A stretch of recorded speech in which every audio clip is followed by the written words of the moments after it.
Welcome back. And we are quickly drawing to a close of Charles Dickens' classic, A Christmas Carol.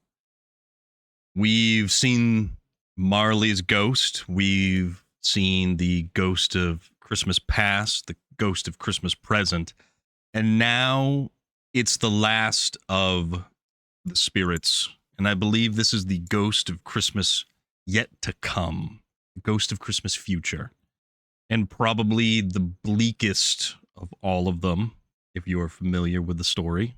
But if you're not, we have it right here, and that's where we're going. This is Chapter 4, The Last of the Spirits. The phantom slowly, bravely, silently approached. When it came near him, Scrooge bent down upon his knee. For in the very air through which this spectre moved, it seemed to scatter gloom and mystery. It was shrouded in a deep black garment, which concealed its head, its face, its form, and left nothing of it visible, save one outstretched hand. But for this, it would have been difficult to detach its figure from the night and separate it from the darkness by which it was surrounded. He felt that it was tall and stately when it came beside him, and that its mysterious presence filled him with a solemn dread. He knew no more, for the spirit neither spoke nor moved. "I am in the presence of the ghost of Christmas yet to come," said Scrooge. The spirit answered not, but pointed onward with its hand. "You are about to show me shadows of the things that have not happened, but will happen in the time before us," Scrooge pursued. "Is that so, spirit?" The upper portions of the garment was contracted for an instant in its folds, as if the spirit had inclined its head. That was the only answer he received.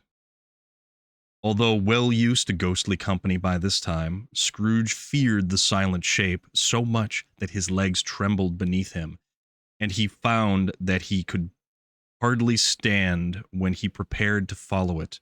The spirit paused a moment, as observing his condition and giving him time to recover. But Scrooge was all the worse for this. It thrilled him with a vague, uncertain horror to know that, behind the dusky shroud, there were ghostly eyes intently fixed upon him, while he, though he stretched his own to the utmost, could see nothing but a spectral hand and one great heap of black. "Ghost of the future," he exclaimed, "I fear you more than any spectre I have seen, but as I know your purpose is to do me good, and I hope to live to be another man from what I was, I am prepared to bear your company, and to do it with a thankful heart. Will you not speak to me?" It gave him no reply. The hand was pointed straight before them. "Lead on," said Scrooge, "lead on. The night is waning fast, and it is precious time to me. I know. Lead on, spirit." The phantom moved away as it had come towards him. Scrooge followed in the shadow of its dress, which bore him up, he thought, and carried him along. They scarcely seemed to enter the city, for the city rather seemed to spring up around them and encompass them of its own act. But there were in the heart of it, on change amongst the merchants, who hurried up and down, and chinked the money in their pockets, and conversed in groups, and looked at their watches, and trifled thoughtfully with the great gold, seals, and so forth, as Scrooge had seen them often. The spirit stopped beside one little knot of businessmen, observing that the hand was pointed to them. Scrooge advanced to listen to their talk. "No," said a great fat man with a monstrous chin, "I don't know much about it either way. I only know he's dead." "When did he die?" inquired another. "Last night, I believe." "Why, what was the matter with him?" asked a third, taking a vast quantity of snuff out of a very large snuff box. "I thought he'd never die." "God knows," said the first, with a yawn. "What has he done with his money?" asked a red-faced gentleman with a pendulous excrescence on the end of his nose that shook like the gills of a turkey-cock. "I haven't heard," said the man with the large chin, yawning again. "Left it to his company, perhaps. He hasn't left it to me, that's all I know." This pleasantry was received with general laugh. "It's likely to be a very cheap funeral," said the same speaker, "for upon my life I don't know of anybody to go to it. Suppose we make up a party and volunteer. I don't mind going if a lunch is provided, observed the gentleman with the excrescence on his nose, but I must be fed if I make one. Another laugh. Well, I am the most disinterested among you after all, said the first speaker, for I never wear black gloves and I never eat lunch, but I'll offer to go if anybody else will. When I come to think of it, I'm not at all sure that I wasn't his most particular friend, for we used to stop and speak whenever he met. Bye bye. Speakers and listeners strolled away and mixed with other groups. Scrooge knew the men and looked towards the spirit for an explanation. The phantom glided on into the street. Its finger pointed to two persons meeting. Scrooge listened again, thinking that the explanation might lie there. He knew these men, also, perfectly. They were men of business, very wealthy and of great importance. He had made a point always of standing well in their esteem in a business point of view, that is, strictly in a business point of view. How are you, said one. How are you, returned the other. Well, said the first, old Scratch got his own at last, hey? So I am told, returned the second. Cold, isn't it? Seasonable for Christmas time. You are not a skater, I suppose? No, no. Something else, think of. Good morning. Not another word. That was their meeting, their conversation, and their parting. Scrooge was at first inclined to be surprised that the spirit should attach importance to conversations apparently so trivial. But feeling assured that they must have some hidden purpose, he set himself to consider that it was likely to be. They could scarcely be supposed to have any bearing on the death of Jacob, his old partner, for that was past, and this ghost province was the future.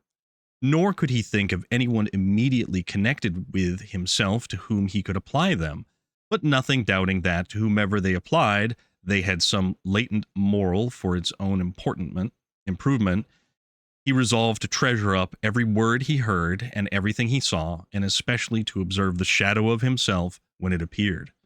For he had an expectation that the conduct of his future self would give him the clue he missed and would render the solution of these riddles easy.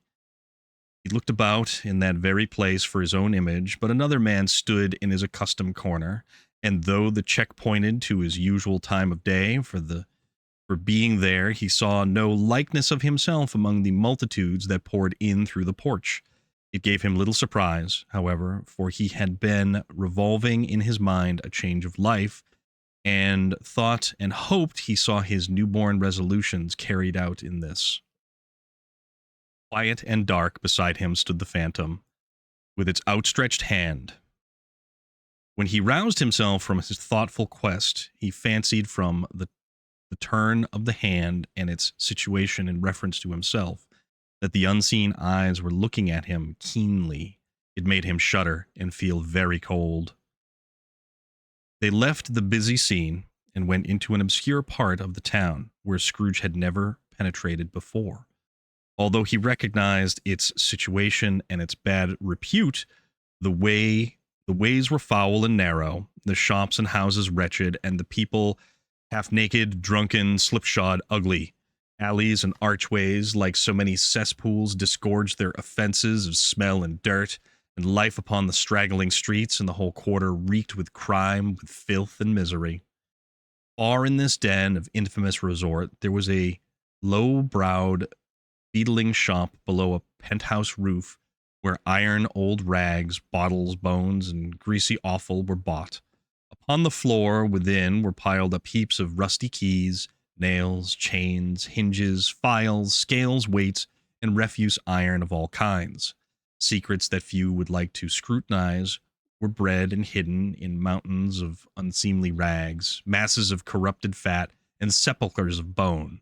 Sitting in among the wares he dealt in, by a charcoal stove made of old bricks, was a gray-haired rascal, nearly 70 years of age, who had screened himself from the cold air without by a frowsy curtaining of miscellaneous tatters hung upon a line, and smoked his pipe in all the luxury of a calm retirement. Scrooge and the phantom came into the presence of this man, just as a woman with a heavy bundle slunk into the shop, but she had scarcely entered when another woman, similarly laden, came in too. and she was closely followed by a man in faded black who was no less startled by the sight of them than they had been upon the recognition of each other. After a short period of blank astonishment, in which the old man with his pipe had joined them, they all three burst into a laugh. "Let the charwoman alone to be the first," cried she who had entered first. "Let the laundress alone to be the second, and let the undertaker's man alone to be the third.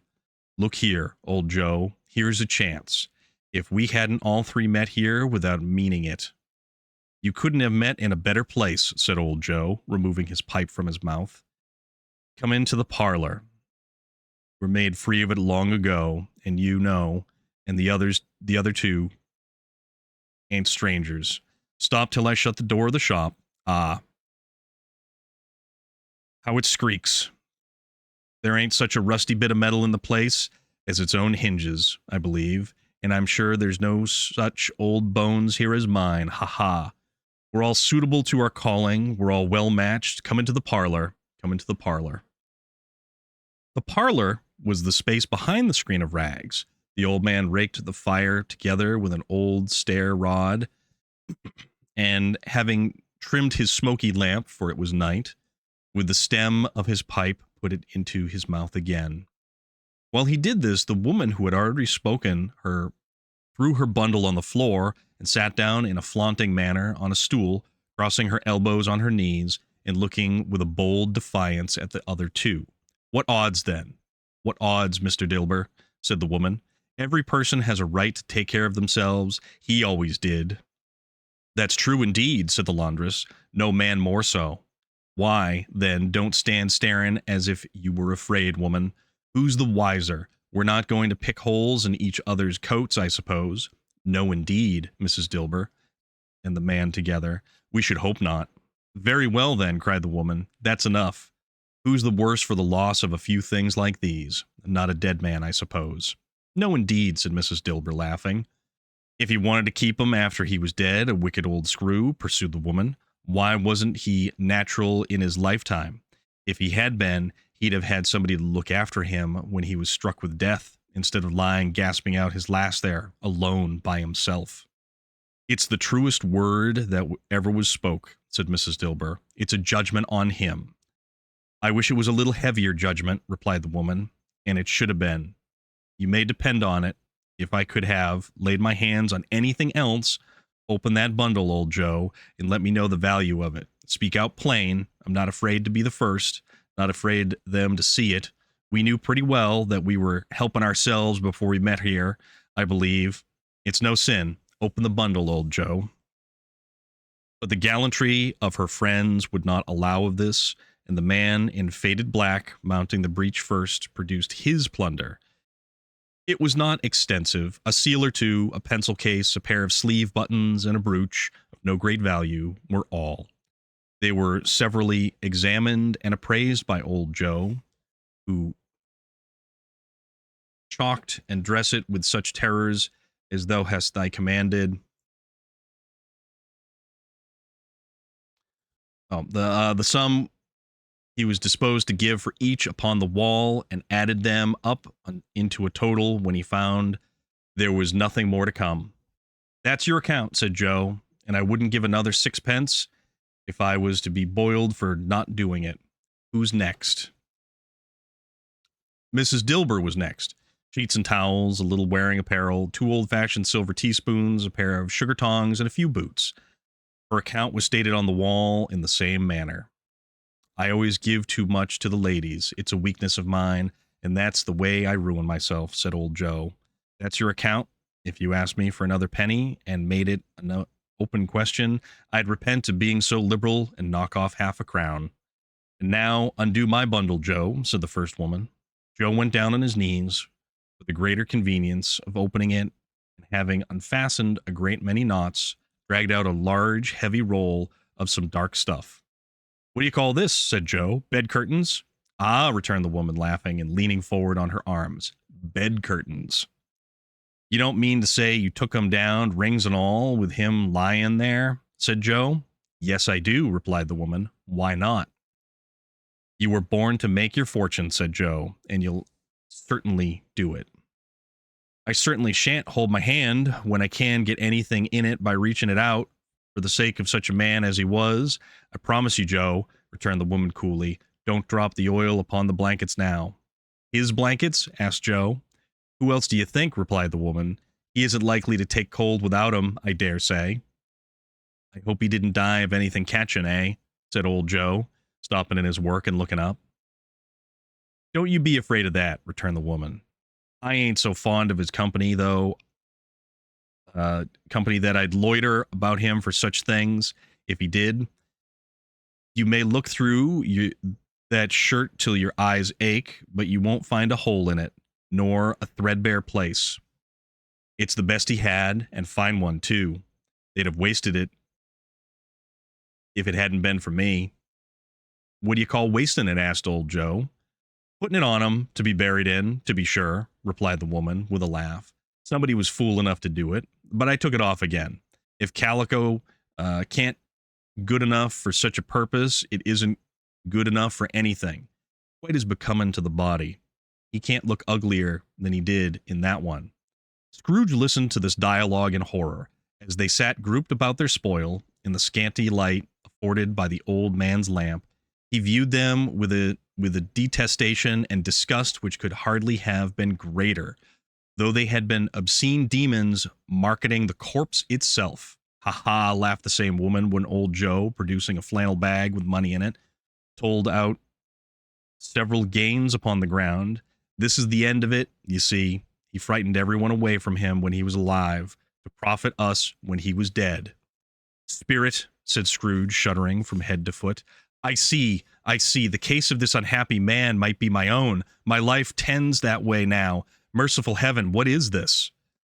He recoiled in terror, for the scene had changed, and now he almost touched a bed, a bare, uncurtained bed on which, beneath a ragged sheet, there lay something covered up, with, though it was dumb, announced itself in awful language. The room was very dark, too, and to be observed with any accuracy, though Scrooge glanced round in the obedience to a secret impulse, anxious to know what kind of room it was. Pale light, rising in the outer air, fell straight upon the bed, and on it, plundered and bereft, unwatched, unwept, uncared for, was the body of this man. Scrooge glanced towards the phantom. Its steady hand was pointed to the head. The cover was so carelessly adjusted that the slightest raising of it, the motion of a finger upon Scrooge's part, would have disclosed the face. He thought of it, felt how easy it would be to do, and longed to do it, but he had no more power to withdraw the veil than to dismiss the spectre at his side. O cold, cold, rigid, dreadful death, set thine altar here, and dress it with such terrors as thou hast thy command. For this is thy dominion, but of the loved, revered, and honored head thou canst not turn one hair to thy dread purpose, or make one feature odious. It is not that the hand is heavy and will fall down when released. It is not that the heart and pulse are still, but that the hand was open, generous, and true, the heart brave, warm, and tender, and the pulse a man's. Strike, shadow, strike! See his good deeds springing from the wound to sow the world with life immortal.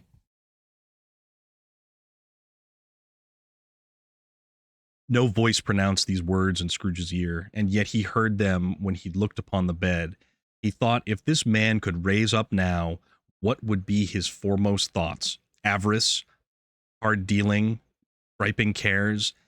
They have brought him to a rich end truly. He lay in the dark, empty house, with not a man, a woman, or a child to say he was kind to me in this or that, and for the memory of one kind word I will be kind to him. A cat was tearing at the door, and there was a sound of gnawing rats beneath the hearthstone. What they wanted in this room of death, and why they were so restless and disturbed, Scrooge did not dare to think. Spirit, he said, this is a fearful place. I'm leaving it. I shall not leave its lesson. Trust me, let's go. Still the ghost pointed with an unmoved finger to the head. I understand you, Scrooge returned, and I would do it if I could, but I have not the power, Spirit. I have not the power. And it seemed to look upon him. there is any person in the town who felt emotion caused by this man's death, said Scrooge, quite agonized, show that person to me, spirit, I beseech you. The phantom spread its dark robe before him for a moment, like a wing, and withdrawing it, revealing a room by daylight where a mother and her child were. She was expecting someone, and with anxious eagerness, for she walked up and down the room, started at every sound, looked out from the window, glanced at the clock, tried, but in vain, to work with her needle, and could hardly bear the voices of her children in their play. At length the long-expected knock was heard. She hurried to the door and met her husband, a man whose face was careworn and depressed. Though he was young, there was a remarkable expression in it now, a kind of serious delight of which he felt ashamed, and which he struggled to repress. He sat down to dinner, and had been hoarding for him by the fire, and when she asked him faintly what news, which was not until after a long silence, he appeared embarrassed to know the answer. Is it good, she said, or bad, to help him? Bad, he answered. We are quite ruined? No, there is hope yet, Caroline. If he relents, she said, amazed, there is. Nothing is past hope, if such a miracle has happened. He is past relenting, said her husband. He is dead. She was a mild and patient creature. In her face spoke truth, but she was thankful in her soul to hear it, and she said so with clasped hands. She prayed forgiveness the next moment, and was sorry, but the first was the emotion of her heart. What the half-drunken woman whom I told you of last night said to me when I tried to see him and obtain a week's delay, and what I thought was a mere excuse to avoid me, turns out to have been quite true. He was not only very ill, but dying then. To whom will our debt be transferred? I don't know, but before that time we shall be ready with the money, and even though we were not, it would be bad fortune indeed to find so merciless a creditor in his successor. We may sleep tonight with light hearts, Caroline. Yes, softened it as they would, their hearts were lighter. The children's faces, hushed and clustered around to hear what they so little understood, were brighter, and it was a happier house for this man's death. The only emotion that the ghost could show him, caused by the event, was one of pleasure. Let me see some tenderness connected with the death, said Scrooge, or that dark chamber spirit which we left just now will be ever present to me. The ghost conducted him through several streets familiar to his feet, and as they went along, Scrooge looked here and there to find himself, but nowhere was he to be seen. They entered poor Bob Cratchit's house, the dwelling he had visited before, and found the mother and children seated around the fire, quiet, very quiet. The noisy little Cratchits were as still as statues in one corner, and sat looking up at Peter, who had a book before him. The mother and her daughters were engaged in sewing, but surely they were very quiet. And he took a child and set him in the midst of them. Where had Scrooge heard those words? He did not dream them. The boy must have read them out as he and the spirit crossed the threshold. Why did he not go on? The mother laid her work upon the table and put the hand up to her face. The color hurts my eyes, she said. The color? Ah, poor Tiny Tim. They're better now again, said Cratchit's wife. It makes them weak by candlelight, and I wouldn't show weak eyes to your father when he comes home from the world. It must be near his time. Past it, rather, Peter answered, shutting up his book. But I think he walked a little slower than he's used these last few evenings, Mother. They were quiet again. At last she said, and in a steady, cheerful voice that only faltered once, I have known him walk with Tiny Tim upon his shoulder very fast indeed. And so have I, cried Peter, often. And so have I, exclaimed another. So had all. But he was very light to carry, she resumed, intent upon her work, and his father loved him so, that it was no trouble, and there is your father at the door. She hurried out to meet him, and little Bob, in his comforter, he had need of it, poor fellow, came in. His tea was ready for him on on the hob, and they all tried who should help him to it most. Then the two young Cratchits got upon his knees and laid, and each child, a little cheek against his face, as if they said, "Don't mind it, father. Don't be grieved." Bob was very cheerful with them, and spoke pleasantly to all the family. He looked at the work upon the table, and praised the industry and speed of Mrs. Cratchit and the girls. They would be done long before Sunday, he said. "Sunday? You went today, then, Robert?" said his wife. "Yes, my dear," returned Bob. "I wish you could have gone. It would have done you good to see how green a place it is. But you'll see it often. I promised him that I would walk there on a Sunday. My little child," cried Bob. "My little child." He broke down all at once. He couldn't help it. If he could have helped it, he and his child would have been farther apart, perhaps, than they were. He left the room and went upstairs into the room above, which was lighted cheerfully and hung with Christmas. There was a chair set close beside the child, and there were signs of someone having been there lately. Poor Bob sat down in it, and when he had thought a little and composed himself, he kissed the little face. He was reconciled to what had happened and went down again quite happy. They drew around the fire and talked, the girls and mother working still. Bob told them of the extraordinary kindness of Mr. Scrooge's nephew, whom he had scarcely seen but once, and who, meeting him in the street that day, and seeing that he looked just a little down, said Bob, inquired what had happened to distress him. "Oh, which," said Bob, "for is the pleasantest spoken gentleman you have ever heard. I told him. I am heartily sorry for it, Mr. Cratchit," he said, "and heartily sorry for your good wife. By the by, how he ever knew that I don't know." "Knew what, my dear?" "Why, that you were a good wife," replied Bob. "Everybody knows that," said Peter. "Very well observed, my boy," cried Bob. "I hope they do. Heartily sorry," he said, "for your good wife. If I can be of service to you in any way," he said, giving me his card, "that's where I live. Pray come to me." "Now, it wasn't," cried Bob, "for the sake of anything he might be able to do for us, so much for his kind way, that this was quite delightful. Really seemed as if he had known our Tiny Tim and felt with us. "I'm sure he's a good soul," said Mrs. Cratchit. "You would be sure of it, my dear," returned Bob. "If you saw and spoke to him, I shouldn't be all surprised. Mark what I say, if you got Peter a better situation." "Only hear that, Peter?" said Mrs. Cratchit. "And then," cried one of the girls, "Peter will be keeping company with someone and setting up for himself." "Get along with you," retorted Peter, grinning. "It's just as likely as not," said Bob. "One of these days, though, there's plenty of time for that, my dear. But however and whenever we part from one another, I am sure we shall, none of us, forget poor Tiny Tim, shall we?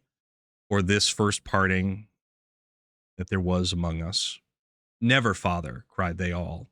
"And I know," said Bob, "I know, my dears, that when we recollect how patient and how mild he was, although he was a little child, we shall not quarrel easily among ourselves and forget poor Tiny Tim in doing it.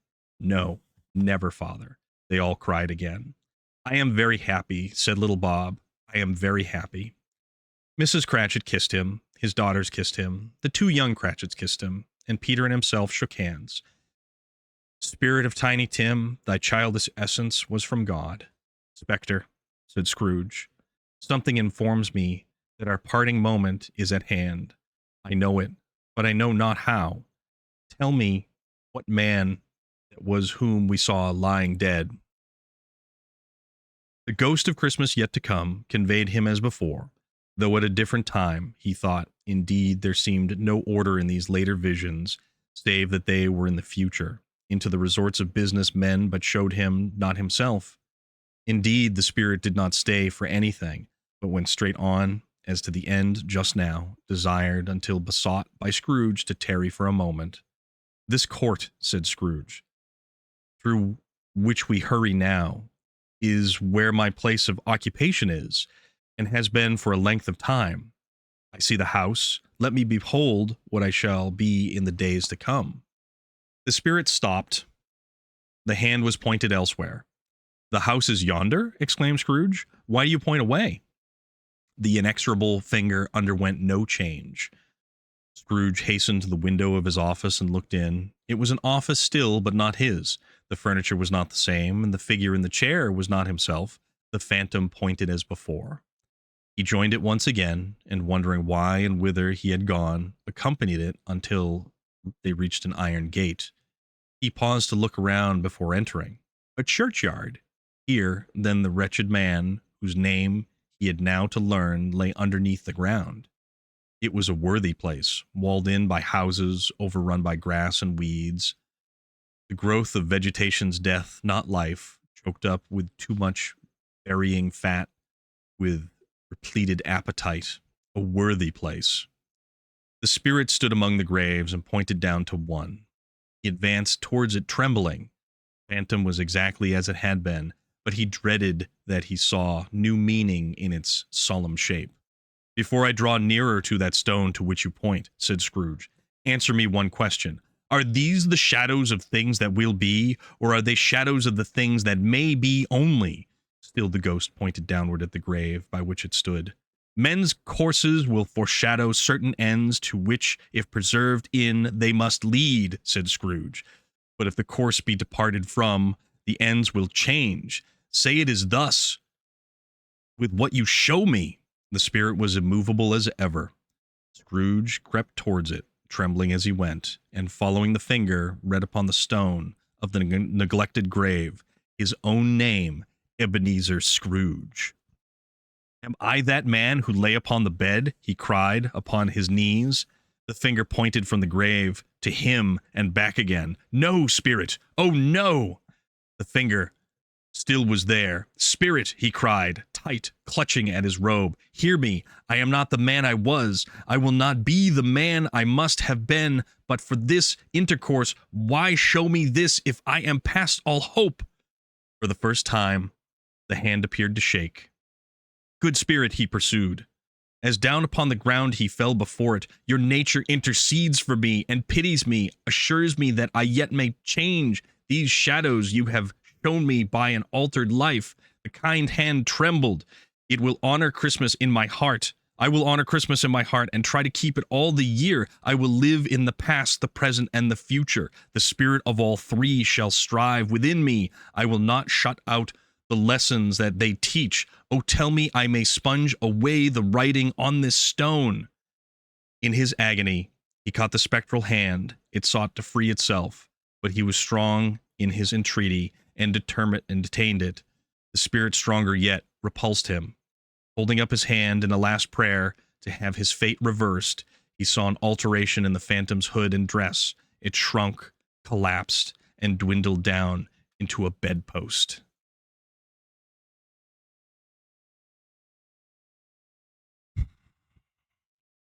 Scrooge sees the future, and he sees how awful he had been. But now, this is chapter 5, the end of it. Yes, and the bedpost was his own. The bed was his own. The room was his own. Best and happiest of all, the time before him was his own to make amends in. I will live in the past, the present, and the future, Scrooge repeated as he scrambled out of bed. The spirits of all three shall strive within me. O Jacob Marley, heaven and the Christmas time he praised for this. I say it on my knees, old Jacob, on my knees. He was so fluttered and so glowing with his good intentions that his broken voice would scarcely answer to his call. He had been sobbing violently in his conflict with the spirit, and his face was wet with tears. They are not torn down, cried Scrooge, folding out of his bed curtains in his arms. They are not torn down, rings and all. They are here. I am here, and the shadows of things that would have been may be dispelled. They will be. I know they will. His hands were busy with his garments all this time, turning them inside out, putting them upside down, tearing them, mislaying them, making them parties to every kind of extravagance. I don't know what to do, cried Scrooge, laughing and crying in the same breath, and making a perfect lacoon of himself with his stockings. I am as light as a feather. I am as happy as an angel. I am as merry as a schoolboy. I am as giddy as a drunken man. A Merry Christmas to everybody. A Happy New Year to all the world. Hello here. Whoop, hello. He had frisked into the sitting room and was now standing there, perfectly winded. There's the saucepan that the gruel was in, cried Scrooge, starting off again and going round the fireplace. There's the door by which the ghost of Jacob Marley entered. There's the corner where the ghost of Christmas Present sat. There's the window where I saw the wandering spirit. It's all right. It's all true. It's all happened. Really, for a man who had been out of practice for so many years, it was a splendid laugh, a most hilarious, illustrious laugh, the father of a long, long line of brilliant laughs. I don't know what day of the month it is, said Scrooge. I don't know how long I have been among the spirits. I don't know anything. I'm quite a baby. Never mind, I don't care. I'd rather be a baby. Hello, whoop, hello there. He was checked in his transport by the churches ringing out, the lustliest peals he had ever heard. Clash, clash, hammer, ding, dong, bell. Bell, dong, ding, hammer, clash, clash. Oh, glorious, glorious. Running to the window, he opened it and put out his head. No fog, no mist, clear, bright, jovial, stirring, cold, cold piping for the blood to dance to, golden sunlight, heavenly sky, sweet fresh air, merry bells, oh, glorious, glorious. What's today? Cried Scrooge, calling downward to a boy in Sunday clothes, who perhaps had loitered in to look about him. Eh? Returned the boy with his mite of wonder. What's today, my fine fellow? Said Scrooge. Today? Replied the boy. Why, Christmas Day. It's Christmas Day, said Scrooge to himself. I haven't missed it. The spirits have done it all in one night. They can do anything they like. Of course they can. Of course they can. Hello, my fine fellow. Hello, returned the boy. Do you know the poulterers in the next street over but one at the corner? Scrooge inquired. I should hope I did, replied the lad. An intelligent boy, said Scrooge. A remarkable boy. Do you know whether they've sold the prize turkey that was hanging there? Not the little prize, the big one? What? That one as big as me? Returned the boy. What a delightful boy, said Scrooge. It's a pleasure to talk to him. Yes, my buck. It's hanging there now, replied the boy. Is it? Said Scrooge. Go and buy it. What? Exclaimed the boy. No, no, said Scrooge. I am in earnest. Go and buy it, and tell him to bring it here, that I may give them directions there to take it. Come back with the man, and I'll give you a shilling. Come back here with him in less than 5 minutes, and I'll give you half a crown. The boy was off like a shot. He must have had a steady hand, a trigger who could have got a shot off half as fast. I'll send it to Bob Cratchit's, whispered Scrooge, rubbing his hands and splitting with a laugh. He shan't know who sent it. It's twice the size of Tiny Tim. Joe Miller never made such a joke as sending it to Bob's will be. The hand in which he wrote the address was not a steady one, but write it did, somehow, and went downstairs to open the street door, ready for the coming of the poulterer's men, and as he stood there, waiting his arrival, the knocker caught his eye. I shall love it as long as I live, cried Scrooge, patting it with his hand. I scarcely ever looked at it before. What an honest expression in its face. It's a wonderful knocker. Here's the turkey. Hello, whoop, how are you? Merry Christmas. It was a turkey. He never could have stood upon his legs, that bird. He would have snapped them short off in a minute like sticks of sealing wax. Why, it's impossible to carry that to Camden Town, said Scrooge. You must have a cab. The chuckle with which he had said this, and the chuckle with which he paid for the turkey, and the chuckle with which he paid for the cab, and the chuckle with which he recompensed the boy, were only to be exceeded by the chuckle with which he sat down breathless in his chair again and chuckled till he cried. Shaving was not an easy task, for his hand continued to shake very much, and shaving requires attention even when you don't dance while you're at it. But if he had cut the end of his nose off, he would have put a piece of sticking plaster over it and been quite satisfied. He dressed himself all in his best, and at last got out into the streets. The people by this time pouring forth as he had seen them with the ghost of Christmas present, and walking with his hands behind him, Scrooge regarded everyone with a delightful smile. He looked so irresistibly pleasant in a world that 3 or 4 good-humored fellows said, "Good morning, sir. A Merry Christmas to you." And Scrooge said often afterwards that, of all the blithe sounds he had ever heard, those were the blithest of his ears. He had not gone far when, coming on towards him, he beheld the portly gentleman who had walked into the counting-house the day before, and said, "Scrooge and Marley's, I believe." It sent a pang across his heart to think how this old gentleman would look upon him when they met. But he knew what path lay straight before him, and he took it. "My dear sir," said Scrooge, quickening his pace, and taking the old gentleman by both hands, "how do you do? I hope you succeeded yesterday. It was very kind of you. A Merry Christmas to you, sir." "Mr. Scrooge?" "Yes," said Scrooge, "that is my name, and I fear it may not be pleasant to you. Allow me to ask your pardon, and will you have the goodness—" Here Scrooge whispered in his ear. "Lord bless me!" cried the gentleman, as if his breath had been taken away. "My dear Scrooge, are you serious?" "If you please," said Scrooge, "not a farthing less. A great many back payments are inclined in it, I assure you." "Will you do me that favor?" "My dear sir," said the other, shaking hands with him, "I don't know what to say so much—" "Don't say anything, please," retorted Scrooge. "Come and see me. Will you come and see me?" "I will," cried the old gentleman, and it was clear he meant to do it. "Thank ye," said Scrooge. "I am much obliged to you. I thank you 50 times. Bless you." He went to church and walked about the street, watched the people hurrying to and fro, and patted the children on the head, and questioned beggars, and looked down into the kitchens of houses and up to the windows, and found that everything could yield him pleasure. He had never dreamed that any walk, that anything could give him so much happiness. In the afternoon he turned his steps towards his nephew's house. He passed the door a dozen times before he had the courage to go up and knock, but he made a dash and did it. "Is your master at home, my dear?" said Scrooge to the girl. "Nice girl, very." "Yes, sir." "Where is he, my love?" said Scrooge. "He's in the dining room, sir, along with mistress. I'll show you upstairs, if you please." "Thank ye. He knows me," said Scrooge, with his hand already on the dining room lock. "I'll go in here, my dear." He turned it gently, and sidled his face in around the door. They were looking at the table, which was spread out in great array, for these young housekeepers are always nervous on such points, and like to see that everything is right. "Fred!" said Scrooge. Dear heart alive, how his niece by marriage startled. Scrooge had forgotten for the moment about her sitting in the corner with the footstool, or he wouldn't have done it on any account. "Why, bless my soul!" cried Fred. "Who's that?" "It is I, your Uncle Scrooge. I have come to dinner. Will you let me in, Fred?" "Let him in? It is a mercy he didn't shake his arm off."